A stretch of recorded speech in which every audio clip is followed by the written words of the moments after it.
Ever feel like we're kind of, I don't know, drowning in data these days? It's like Yeah. everywhere you turn, right? Yeah, it's the age of information overload for sure. And especially with AI, it's like the more data you have, the better, right? Or at least that's Yeah. what we're told. But what if that wasn't like the whole story? Oh, this is going to be good. I can tell. What if it's not the whole story? Exactly. Today's deep dive, get ready to have your thinking flipped on its head because we're diving into this idea of data pruning, Data pruning. So, like, giving our data a little haircut. basically. It's about being way more selective, more picky about the data we feed our AI. Okay, I'm intrigued. We're so used to just shoveling massive data sets into these AI systems. Bigger is better, right? Right. But it turns out sometimes less can actually be more. And our guide for this whole mind-bending journey is this AI engineer, Santiago Pedrosa. Okay, I know Santiago. He's always onto something interesting. So he did this deep dive into data preening after he came across this paper about something called Minipile. Have you heard of this? Minipile. Rings a bell, but refresh my memory. So imagine taking like a massive data set, the kind they use to train these huge language models. Right. You shrink it down like way, way down, less than 1% of its original size. That's Minipile.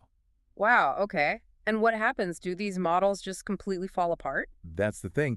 They got surprisingly comparable results Yeah. using Minipile to train certain types of language models. No way, really? Yeah, it's kind of crazy, right? It challenges that whole we need mountains of data assumption for effective AI. It's like finding out you can bake an award-winning cake with like 5 ingredients instead of raiding the entire pantry. Perfect analogy. Yeah. So Santiago, he wanted to see if this less is more thing could work in other areas of AI, not just with those language models. Yeah, because those language models are impressive, but they're not the whole AI landscape. Exactly. He was really interested in this data set called DataComp, which is designed to train AI models that learn from both images and text at the same time. Oh yeah, data comp. That one's a big deal. It reflects how AI is actually used in the real world. Like, think about self-driving cars. They got to process images and make sense of street signs and all that. Exactly. It's a much more complex challenge for AI. For sure. So Santiago figures if pruning works on something as complex as DataComp, man, that's huge. Absolutely, that would be a game changer. So how did he even start? So he downloaded DataComp, although there was a funny hiccup. Not all of it downloaded. Oh no, did he get a 404 error or something? Well, kind of, Yeah. but he still ended up with a massive amount of data. So like the universe was trying to tell him something. It's like, hey, focus on quality, not just quantity. Right, exactly. But now he has all this data. How do you even begin to prune something that massive? Yeah, it's not like you can just like Marie Kondo your data set and ask, does this data point spark joy? Although that would be amazing. I know, right? So he takes inspiration from that Minipile approach. Remember how they shrank that language data set? Right, right. Well, they started by organizing the data into these smaller, more manageable chunks Yeah. based on similarities in the data itself. It's called data clustering. Okay, like categorizing books in a library. You wouldn't just put them on shelves randomly. You'd group them by genre, author, all that. Exactly. Data clustering is like creating those categories within the data. Okay, that makes sense.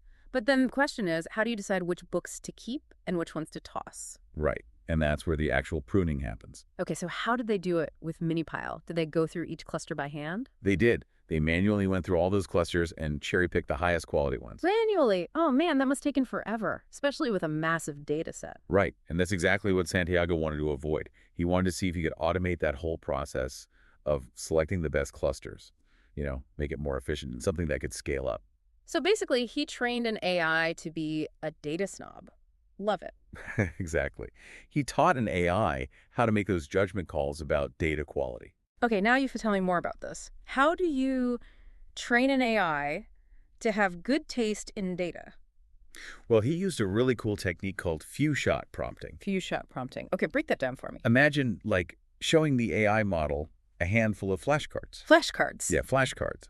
And on those flashcards, you have examples of what good data clusters look like and bad ones. Okay, I'm with you.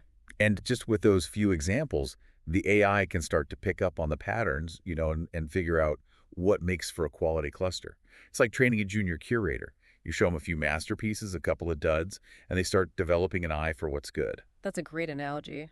But even with a trained AI assistant, organizing a data set like DataComp still feels like, I don't know, a monumental task. How did he even begin to cluster something that enormous? Right. So to figure that out, Santiago used something called the elbow method to figure out the optimal number of clusters for his data. The elbow method. That sounds intriguing. It's kind of like, imagine you're trying to find the sweet spot, right? You don't want too few clusters because then they're too general, they're meaningless. Right. You need some specificity. But you also don't want too many because then you run the risk of overfitting. Like trying to fit a square peg into a round hole. Too specific. Exactly. So the elbow method helps you land right in that sweet spot where each cluster actually represents a meaningful category within the data. Gotcha. Makes sense. So he used this elbow method to cluster the images and text together, right? Or did he do them separately? He did both. Interesting. Why both? He thought, why not try it both ways? So he ran that elbow method twice, once for just the text data, and then another time for the images and text combined. He figured combining those data types might reveal some other interesting relationships. Wow, that's thinking outside the box. Instead of looking at the data in isolation, he's looking at how it all connects, how it interacts. Okay, this is where I think things are going to get really interesting. So he's got his clusters. He's trained his AI curator to be super picky. What's next? Time to put this prune data to the test, right? So now, Santiago's got his pruned datasets all ready to go. It's time for the moment of truth, right? Can he actually train these AI models using this smaller, carefully curated data? And how are those models going to perform compared to the ones trained on the full, massive Datacomp dataset? That is the million-dollar question, isn't it? And that's Yeah. exactly what Santiago wanted to figure out. So he trained a whole bunch of different AI models using his pruned datasets. And then just to have something to compare it to, he also trained a separate model on that full, unpruned Datacomp dataset, like a control group. Oh, that's smart. It's like a baseline, right? So you can Yeah. really see if the pruning makes any difference at all. Exactly. And I'm not going to lie, the results are pretty fascinating. So to see how well these models could actually perform, he tested them on a few benchmarks, including ImageNet. ImageNet, yeah. It's like the gold standard for image recognition, right? Exactly. It's like the AI Olympics of image recognition. So how do you think those data snob models did? Okay, I'm going to guess they did surprisingly well. You're good at this. You're not going to believe this, though.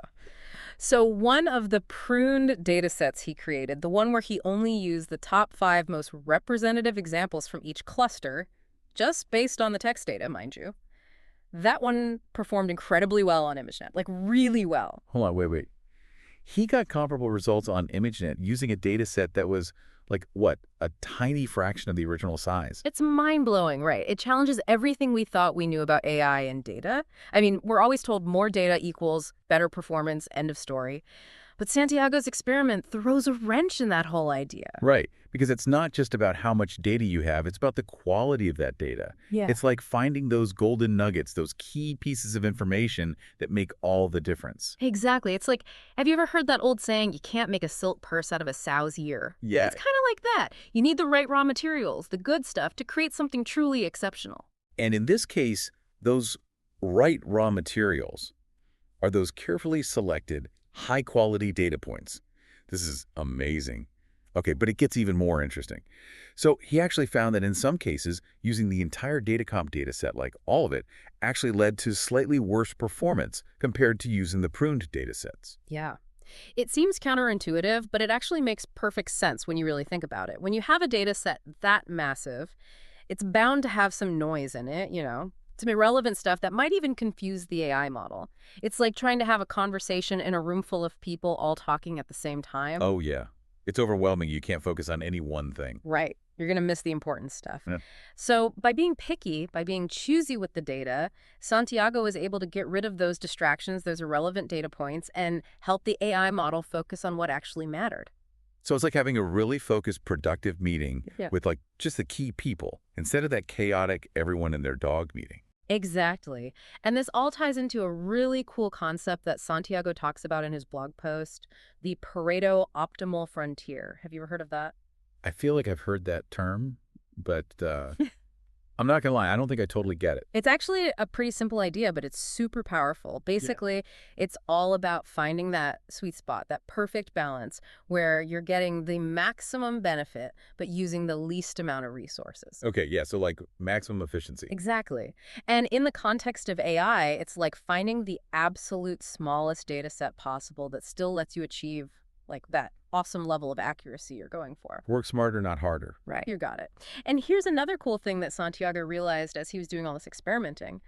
the more he refined that data set, the less time it actually took to train the AI model. Wait, seriously, so there's a time-saving element to this too. Oh, yeah, absolutely. Data pruning challenges that whole more data equals more training time assumption. You might spend a bit more time up front curating and cleaning and pruning that data, but that investment can actually save you tons of time in the long run. That's amazing. It's like finding a shortcut through a maze. You're not just blindly stumbling around, you're using your knowledge and your judgment to find the most efficient path forward. A perfect analogy. And you know what this idea of efficiency through careful selection led Santiago to? This really cool idea of foundational data sets. Foundational data sets. What are those? Are those like the bedrock of AI? Kind of. Imagine you have a data set that's been so meticulously curated, like it's pristine, so well structured and refined, that it becomes like the gold standard for training any AI model in a specific field. That's the whole idea behind a foundational data set. So like instead of starting from scratch every time, Yeah. you have this amazing foundation to build upon. Exactly. And because these data sets are so rich, so information dense, you might not even need that much data overall to get awesome results. It's like having this super concentrated formula, just a few drops can have a huge effect. Wow. Okay, so we've got efficient training, potentially better performance, and this idea of foundational data sets. Did Santiago stop there in his exploration, or did he keep going? Oh, he did not stop there. Santiago decided to connect all of this to a whole other fascinating world: neural scaling laws. Neural scaling laws. Okay, now that just sounds intimidating. Are we about to get really technical here? Not too technical, I promise. But neural scaling laws are where things get really, really interesting in AI. Basically, they try to describe how the performance of an AI model scales with the amount of data you use to train it.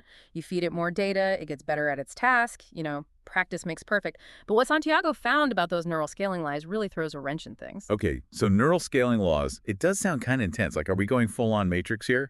Not quite the matrix, but it is getting into some deep stuff with AI.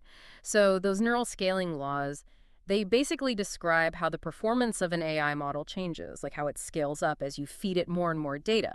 More data, better results, right? Like practice makes perfect. Yeah, that tracks. Makes sense to me. But there's a twist. It's not always that straightforward, that whole more data equals better results thing. It's not always a perfectly straight line. Oh, really? So what does it look like then?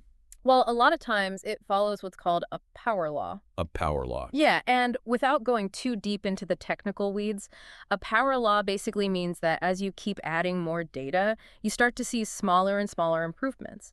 Like that first chunk of data you give the AI, that might lead to a big jump in performance, but then the next chunk, maybe not so much, and the next chunk, even less, and so on. So it's like pushing a giant boulder up a hill. That first push, that takes the most effort. But then every push after that gets a little easier, even though you might not be moving the boulder as far. That is a perfect way to put it. And this is where it gets really cool. Santiago thinks that data pruning might actually be able to change that whole power law relationship into something even more powerful, something called an exponential law. Hold on. Exponential law. Isn't that like crazy fast growth? Exact, like supercharged growth.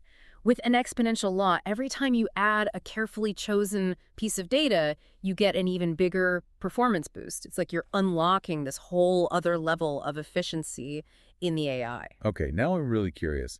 How does pruning do that? How do you go from power law to exponential just by being pickier about your data? It all comes down to picking the right data, like strategically. There's actually this concept in physics called the replica method that helps explain this, and it suggests that the way you choose your data, it should actually depend on how much data you have to begin with.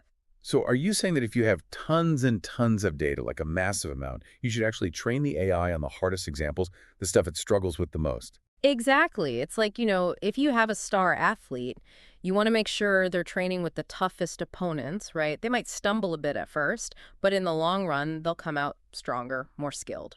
And what about if you don't have that much data to work with? Well, then it's better to focus on what you could call the easiest examples, the stuff the AI can learn from really quickly. It's all about laying a strong foundation. Got it. So you're saying it's like when you're building a skyscraper, you want to make sure those early levels are super solid before you start adding more and more floors. Perfect analogy. It's about strategy with your data. You choose the right approach based on what you've got. Okay, that makes a lot of sense. So did Santiago actually test this theory out? He did. He created a whole bunch of different data sets, each with varying levels of difficulty, and they ranged in size from like just 10% of that original data comp data all the way up to the full 100%. Okay, and drum roll. What do you find? I'm guessing those smaller, carefully curated data sets still performed really well. You know it. He saw some really significant performance gains, even with those smaller data sets. And remember that Pareto optimal frontier we were talking about? Yeah. Well, it totally applied here too. After a certain point, adding more data to the model, it just stopped making a real difference. Performance plateaued. So it really does all come back to the power of good data. High quality, strategically chosen data. Right. We can potentially train these AI models way more efficiently and maybe even get better results just by being smarter about the data we use. Right. And that's what's so exciting about this whole thing. It really makes you wonder what other kinds of breakthroughs are possible if we're willing to just rethink some of our assumptions about AI, about what we think we know. I know. It just blows my mind that something as simple as being picky about data could change the game so drastically for AI.